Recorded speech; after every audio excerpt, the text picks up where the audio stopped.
Happy Monday, everybody. We are back, and today we are meeting with one of AOEU's favorites, Abby Schukei. So we will be chatting about our new course as well as why innovation is important in our classroom. So we're super psyched to see you all here. I am so happy you are all joining us today. If you're wondering, should I be kind today? The answer is yes, be kind.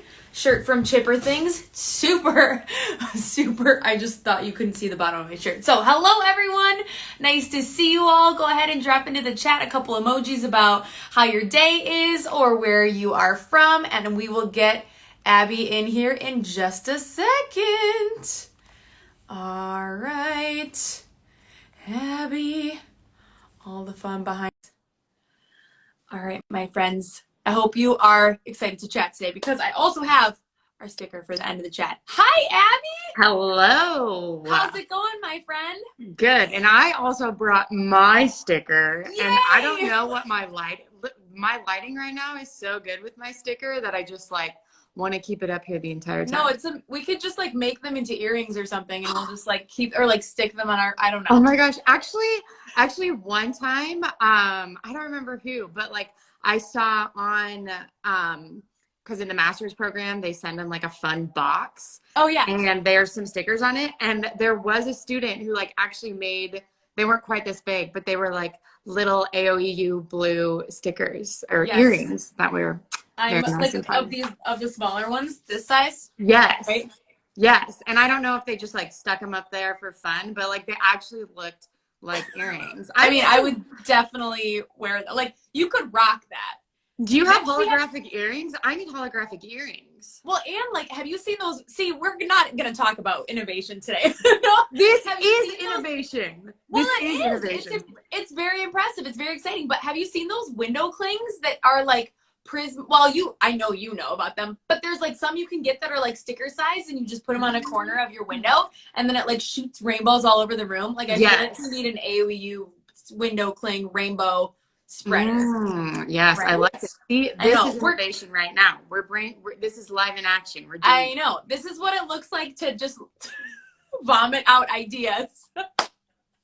Yes. Oh my God. Abby, I'm super excited to chat with you today. Can you just give us I know people who follow AOEU know who you are because you are all over so many things, but can you just give us a quick overview of what you do currently and maybe what you've done and where you teach? Sure. Yeah. So, I'm Abby Schukei. I am a middle school art teacher. I teach 7th and 8th grade in Omaha, Nebraska. And I have worked with the Art of Education University in various roles for, I don't know, the last 6 years or so, from writing on the magazine to developing pro packs, working on the marketing team, and even in the academics route now as well. I kind of just do a little bit of everything there, which is a really fun role to do. And I know that there's a lot of really fun job openings right there now too. So if anybody's interested in that, definitely check it out. But for sure, it's growing like crazy. There's kind of no way that you can just do one thing at AOEU because especially art teachers are so perfectly equipped to just know so many components of how to teach, how to create videos, how to write, how all these things. So it's a pretty sweet place to be connected to. So let's talk just a little bit about the master's program in particular, because we are going to talk more about the new course, Innovation Through Design. But I know you've completed our master's program at the Art of Education University and have answered many a question about what that looks like. So first of all, anybody that has a question about the master's program in particular, feel free to pop that into the chat. And we will get to that as well. Otherwise, can you just tell us about your experience a little bit, Abby, and tell us what that was like for you? Sure. So my master's in art education through the Art of Education AOEU. So that was my second route at a master's degree. I first got my first one in information technology, and it was in still an online setting, but the reason why I'm saying this is I have kind of two comparisons of what I can compare the program to. So I took a more traditional route as far as my first master's degree, but I was not in, I was taking these computer science classes, and I wasn't like with just dedicated education people. They would like combine us together. And then, it was just all sorts of people, whether it was somebody, a math teacher, an English teacher, or, a technology teacher. It just, I was always the only art person in there. And so there's nothing that really went well together. So after I got that master's degree, I was just I was young. I wanted to work on advancing on my salary schedule at my school. And so I just started taking AOEU courses just before they even had a master's program, just so I could bump myself over. And those courses were so fun because you're with all art teachers, which rarely ever happens. Right. Like the best group of people to be with. Yeah. Well, and it was just fun because you could truly brainstorm and troubleshoot ideas. It's not just having to respond to somebody in a math classroom saying oh, maybe this will work. But so it was really fun to do that. It was, and then when AOEU got the master's degree program, I was like, well, I might as well just do it instead of just having all these credits. Yep. So that's the route that I took with that. But it was just night and day different as far as the experience there. And it's not tied down to semesters or anything, which we're so used to, from undergrad and even, the cohort mentality in that regard. You could truly do it on your own time. If I only wanted to take one class because I had something going on, that's all you did. But, it's just so flexible as far as, being able to work and do other things. And I know there are so many students right now who they have families and are juggling a lot of things. I'm currently instructing a class right now, and this student has 5 kids, just had another child. And I was like, how in the world are you doing this? You are amazing. So keep it. That's super impressive. But it's kind of nice because it can just fit into what makes sense for you, right? There's so many things that have to get done in a certain amount of time, whether it's for our school or for how the school year works, that it's nice to have that flexibility a little bit. Can you tell us how long it took you? How long did it take you before you got your master's? Quiz time. That's a really good question. I mean, you could make it up and I wouldn't know. I would have to look into it, but approximately. Yeah. I would think probably if we were talking about full length of when I started, I would probably say a year and a half to 2, that's maybe. Super speedy. I feel like that's.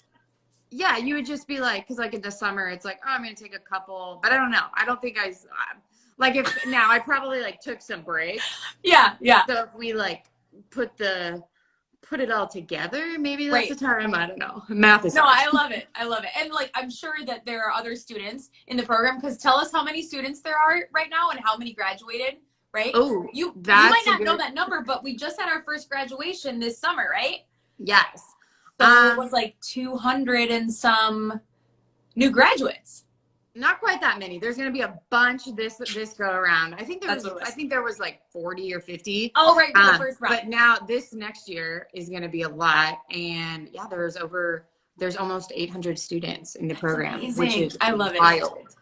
I love it. So what do you feel like? So let's just change routes a little bit, because we're talking about the program. People are interested in that. And then we're also going to be chatting just about the new course, because people can take courses without having to take the master's program. Yep. Can you just tell us about some of the courses you've taken? And then of course, I'm going to ask about the innovation course, right? So what's the new innovation for design? Is that right? Innovation through design. Through design, yes. So tell us about some of the other courses that you've taken or loved, and then the new one too. Yes. So I absolutely love the ceramics course. There's just so many different things that you can do with it. Most of my favorites are going to be the studio courses where it's hands-on things. And I know, especially thinking about it in okay, how do I do this online? And it's so doable. And the way that it's set up, it's an awesome way for you to practice yourself as an artist. But and you're thinking of the things that you're going to do for your students in the classroom. But I know for me, when I was taking some of those classes, it was like, and I know for some of the students that are in the classes now too, it's like they are most excited to just, they're kind of forced into doing things. It's like, oh my gosh, I've been wanting to try this out for forever, but I just don't have the time. But then it's like, here's a course. You're going to have to do it, but in a good way, a good way.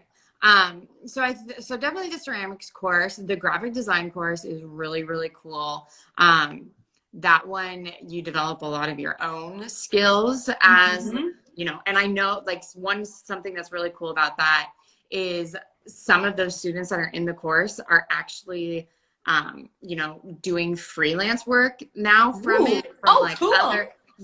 And like designing websites or like, graphics and things like that. So there's been some really cool stuff from there.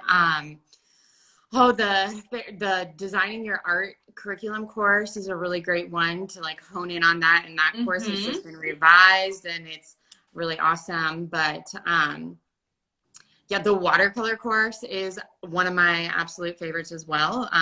One of the cool things about that course is that you have a visual journal and that is part of your homework each week where you're taking in and you are making art every single day, basically.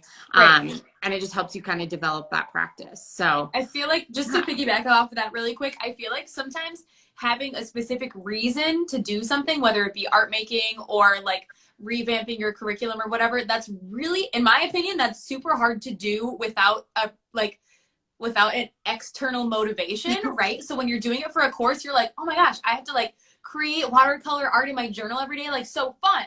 But you might not necessarily do that on your own.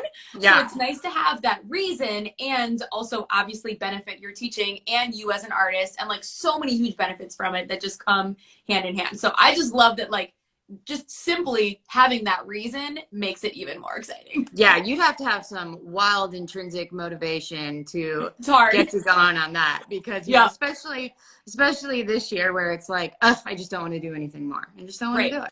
So. Which I will also say, there are so many great resources this is a separate conversation, but there's been so many things that I've learned about how people have changed physiologically because of the last year. I'm going to share, there's a podcast called On Being, and it is an episode that is like, so listen to me plugging other things, but basically it talks about what has happened to our bodies during this pandemic and like how our desire for closeness with people and what our brains have done. Like, it's so crazy. But if any of y'all are feeling numbness and like lack of motivation and like, okay, all of those kind of feelings feel sort of real, that's a genuine physiological reaction to the pandemic. Like, it's so interesting. I will share that podcast for anybody that wants to hear. But you're right. This year's super hard, Abby, right? So you don't have a lot of motivation to do things that you maybe normally would, Yeah. And I know that podcast sounds very interesting. And it's all like, we've talked about this entire year about giving yourself grace and doing the things that you can do and all of that. And I know one thing right now this is also off topic, but we are just going to continue to go with it. I know that I don't have the capacity right now to even think about like doing an art show or anything like that. Like whether it's virtual or, I just like don't want to do it. So I'm not going to. And if you're also that, like, you can do that too. And it's okay. Yes. Yeah. There's so many things that like, you kind of have that teacher guilt or that art teacher guilt of like, I usually do this. I usually send home artwork and portfolios at the end of the year, but like, I'm literally just sending stuff home as the kids finish it. Cause I'm like, we ain't doing it, Yep. And it's like, you have to give yourself permission to just say like, this is all that I can, what I can handle. So yes, y'all agree with that. Give yourself permission. We're telling you, do whatever you got to do and you will not be judged. And the nice thing is too, yes, no guilt. Is that like most of the time, the only person that's really going to notice is you anyways, right? Like the kids might ask for a second about portfolios or art show or whatever. And like, they're going to get over it. It's fine. And if it means that we're a stronger teacher because we have to just like make it work this year, then that's fine. And it needs to happen. Totally fine. Yeah. And there's going to be teachers on the other end that like, you know, it's really, they're maybe might be even more motivated to do it. And that's also fine. And there's nothing wrong with that. And keep doing amazing things. I'm going to view it from afar. And Absolutely. Absolutely. We got to do what works for us and try to, I mean, it brings me to another article is about battling art teacher comparison, right? Yes. And not wanting to like compare yourself to other teachers. There's so many things on there. Okay. So let's get back to the courses a little bit because I want to hear your take on innovation and why you think it's important to like include innovation in our classroom or design concepts. So for those of you that are just joining us, Abby was telling us about her experience with the master's program, but also is going to tell us about one of the new courses that was recently released called Innovation Through Design. Yes. So this is going to be a really exciting course. And I helped build this course over the course of several months. And so kind of the main topics that this course is going to go over, it's going to explore design thinking. It's heavily influenced by creativity and innovation, growth mindset, there will be some things that creep in there about STEAM, science, technology, engineering, art, and math, and then even ending up with maker spaces. So I think one of the really cool things about the course is, you know, we think innovation, and I think we live in a world now where it's like high technology, like that's what innovation is. And that is absolutely not what it is. And that is not what this course is. So while there might be people in the course that will have, you know, access to like higher technology and things that can do that, it's not a requirement for it. And that's kind of one of the really fun things about it. So we first start the course by talking about what the difference between creativity and innovation are, because I think that's a term, or those are terms that we use interchangeably, and like they're actually not the same at all. They can't exist without each other, or they can exist without each other, but in order for it to like truly work, they must exist. They must work together. So one of my favorite ways to kind of think about this is, you know, creativity is taking an idea, maybe, and you're adapting it even more. It might not 100% be original, but it will eventually become original. So let's take the example of, you know, creativity is developing the idea that a spacecraft, an aircraft can fly, you know, and then innovation is the piece that actually designs it and makes it happen. You know, that's the thing that puts the product into motion. And so, you know, and we think about this a lot as far as art teachers, the art classroom, like, oh, there's so much creativity happening there. And while there is, I think sometimes there's actually a lot less creativity happening than what we think, because especially with our students, who they are now, how they consume technology and everything like that, I think they've lost a little bit of their independent thinking skills, especially as they get older. And they just want to, like, you know, they just want to consume the content or regurgitate what they want to be told what to do. And so they lose some of those elements of creativity in there. And so there's some really interesting studies and stuff that we'll go over through the course that, you know, show how creativity is actually we're all born with it, but we unlearn it. And as we get older, I'll give a number. It's like, you know, there was this test that was done, and when kids were first tested when they were like 5 years old, the level of creativity was like 98%. And then when they did that same type of test on those adults later on, the level of creativity was 2%. So so each year it goes like down. What? Yes. And it was the George Land's creativity test, and they tested this same group of kids for like every 5 years, and each year it just decreased. So is that why so many adults, when you tell them you're an art teacher, say, oh yeah, I could never do art, I'm not a good artist? Because so many adults say that. They always say, I can't even draw a stick person. Oh my, we're all Like, yes, you can.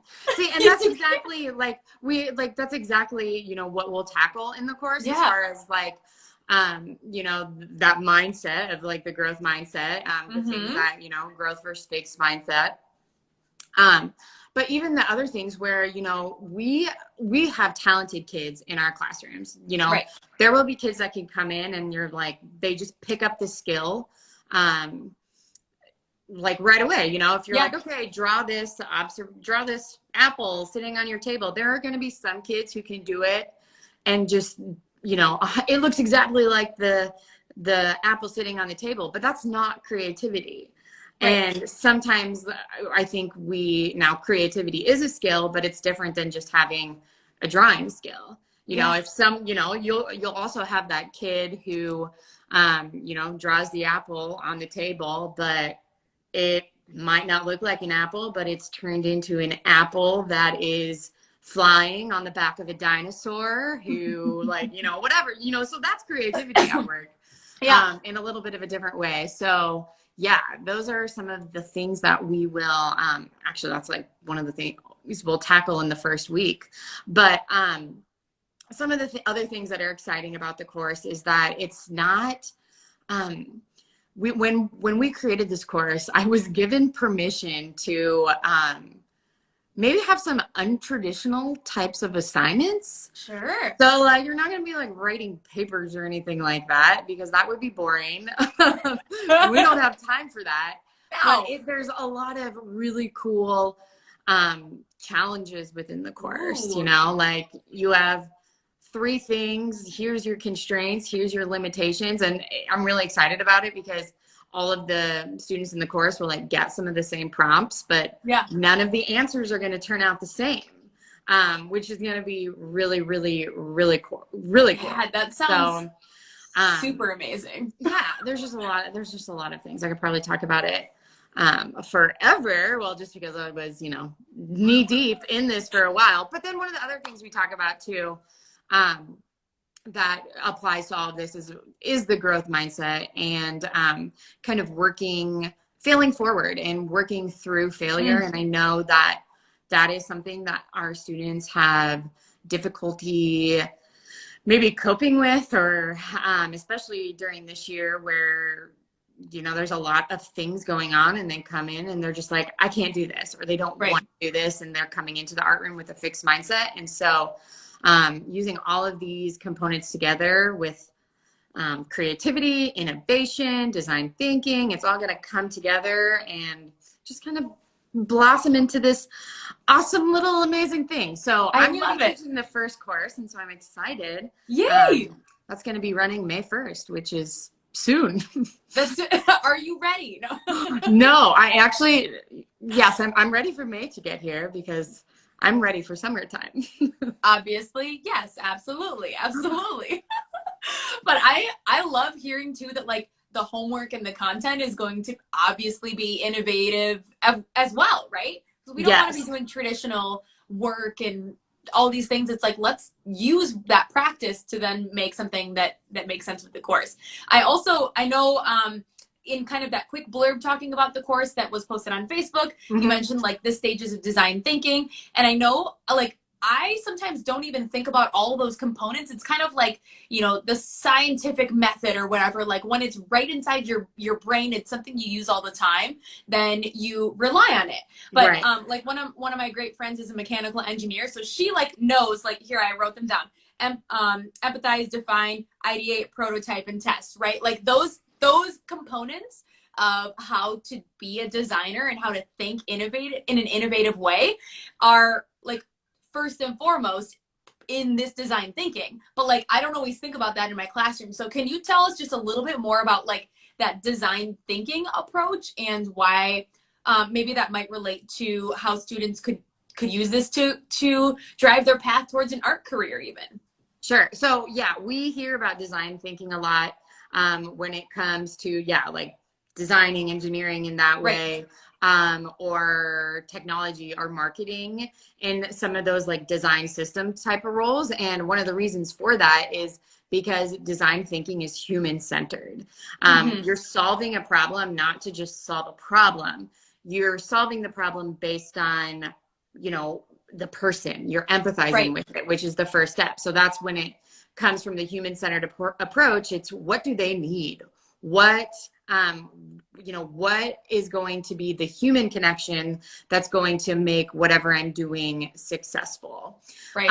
And so and just by kind of thinking about that in that regard, that first step makes the art process of design, or design thinking into the art process, makes it so much more meaningful, because you're not just creating something to create something, or you're not just doing something to do it. You're really trying to get to the root of the problem. Okay. The why. Why am I doing this in the first place? And so that's one of the coolest things about it, is because it is human centered. And it can be really hard it seems like a really hard concept to think about, but it's really not. You actually do a lot of these things in your classroom already, but sometimes it's just, you know, actually noting and going through the cycle. It's not necessarily like a circle cycle. It's kind of bounces around everywhere, but it just allows for a more, an environment that creates curiosity, innovation. It promotes original thinking, and just really causes students to reflect and make the learning experience more authentic to them. So, like, I'll give you an example of something that we're doing right now. Like, you might think like design thinking, like I have to build something, or something like that, which like doesn't happen at all. Like, I mean, sometimes it does, but so like right now, you know, spring fever is in full mode here. I actually probably have it worse than my students, but you know, we're getting to the point of the year where it's like we have to engage our students, otherwise they're just like, you know, we're over it. Like, we need some things. So I was able to get a bunch of these air plants from a local nursery. Nice. And so they're just in all of these different sizes, like huge, small, teeny, like, you know, I think I have like 200 of them in my classroom. That's actually legit amazing. It's so awesome, but then it's also like I have to water them. And you're now a caretaker for these babies. Yeah, well, yeah, and I know like you can't. It's hard to kill air plants, but you also have to like soak them once a week. I don't know. That's what the internet told me. So you're doing it right. Anyway, what'd you say? I said you're doing it right. There's still a lot. Sure. Yeah. So we have all of these different plants in all these different sizes right now, and we're using it as far as creating as part of our functional clay unit. And so the students are going through the design thinking process, and they are, you know, what kind of container, what kind of form can I create or use to make this particular air plant? That's the plant that I want. How am I going to fit it into this functional thing? And so they are having to, yes, they're designing something, but, you know, so they're empathizing as far as like, okay, I want this, you know, there's mine. That's what I'm trying to solve right here. How am I going to get this air plant to fit as something that I want to keep and take home? They're defining their problem as far as, okay, what am I going to do? And then they work through the process, and they're generating ideas. They're creating prototypes. They're testing their design. And it's like a big collaborative effort because, and, you know, kids want to like do things that are really creative and unique to them. Or, you know, it becomes more of like, oh, the shape of the plant is like this. If I add this sculptural element to the clay piece, it might look like it has hair or something like that. Yeah. It's been this whole thing where it's like, you know, I just basically sit there and the kids like go up to the bucket of plants and they'll like put it in there. And then like, you'll see them like talk to somebody else, and then they'll like go back in and just like, they're like, okay, they're just like doing their thing. But that's one of the things that it does, is it fosters independence because they get so involved in the process, which is just really cool. So. I love that. That's kind of like the dream scenario, right? Is that you're teaching your students how to think for themselves, how to make intentional choices. And I think that's sometimes like we're doing a lot of these things anyways. That's what all the courses are. Like we're teaching this content. We're doing a lot of these things in our classrooms, but sometimes it takes that extra step to just make a more intentional comment to our students or more intentional reflection for ourselves. And that can happen when we take a course, right? Or we like learn professionally. So we're getting to the end of our chat today, Abby, but I did want to just ask, I had one question that said, is there a deadline for when to sign up for this course? And then can you just tell us where we can find out more about this course and others, and just more information about like AOEU as a professional development course material? Yeah, so if you would like to take this course that runs May 1st, you will need to register by April 27th is the course deadline date.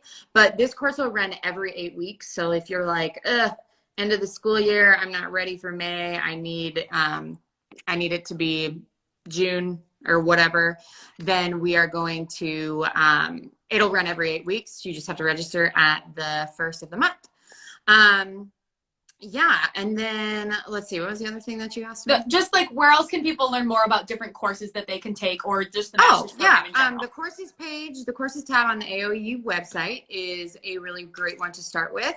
And then there's a dedicated Innovation Through Design course page that you can look at, and we'd be happy to answer any questions that you have about that. But yeah, those are going to be your main places to go to look for some of that. Love it, love it. And now after we save this chat, I'll post it to our Instagram IGTV tab in case y'all want to watch it again later or hear it if you missed the beginning. And then I'll go ahead and link up to things like our courses page and that podcast I was talking about and some other things that you guys might want to know about in regards to our conversation today. So stay tuned in our story and you'll be able to find out just a little bit more. So drum roll, it is the most exciting part of our chat. Time for the sticker. If you get 2 stickers, you can make earrings. No, Abby and I are very excited about this. Okay, so there is a question, again, for those of you that want to get your hands on one of these super cool rainbow palette stickers. I'm going to ask you a question in the chat. If you answer correctly, then we will make sure we get your address and I will send you a sticker. So the question for you to answer in the chat, get those fingers ready, is what is the name of the new Art of Ed course? Could also be an eye patch too. It could be. I have 2. Maybe I'll make it my earrings. What is the name of the new Art of Ed course? I'll give you a hint. It was in the description of our chat today. Come on, somebody out there. I know this is the most the most exciting part of this chat. It has to do with innovation. I'm really giving you hints. Candido, let's go. Yay, I'm going to count it. Innovation by Design from Michelle. It's Innovation Through Design, but I'll count Close it. enough. I will count that. Yeah, you're good. Okay, MICCHELLZ. I will go ahead and message you, and you can send me your address. Y'all, thank you so much for joining our chat today. And feel free. Oh, now we got some coming in. Y'all were listening. Thank you. So feel free to join us next Monday. We will be having another chat, and we will be sharing more about the course in our story after this. Abby, anything else for the good of the order? No, I don't think I have anything. Just have a great week, everyone. Thank you, Abby. So great to chat. You are a rock star. You are too. Okay. Bye, friends. Have a great Monday.